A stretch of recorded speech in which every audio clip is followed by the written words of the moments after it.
because you need a metric like this to be able to say, yeah, this model is working as desired, or no, this model is terrible, right?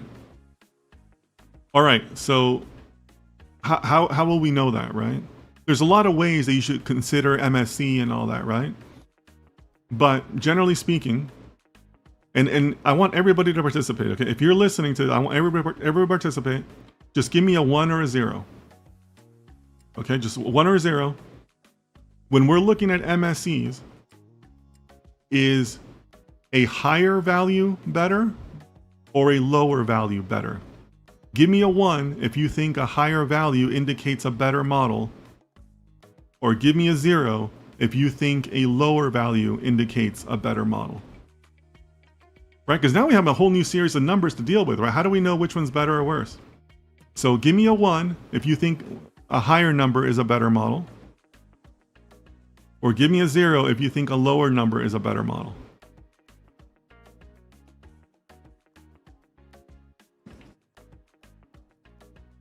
No matter what platform you're listening to, you should be able to do just a quick 1 or 0. No one's going to call on you.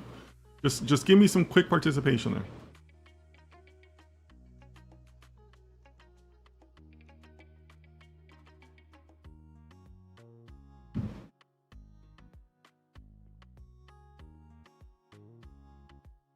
Nobody think it's a 1, huh? Okay.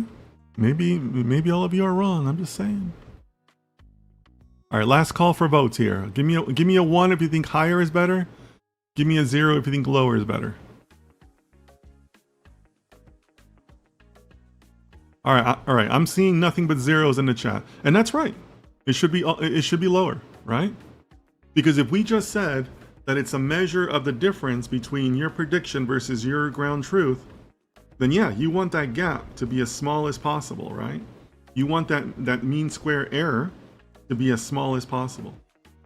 So you want to be approaching 0 to indicate a better model.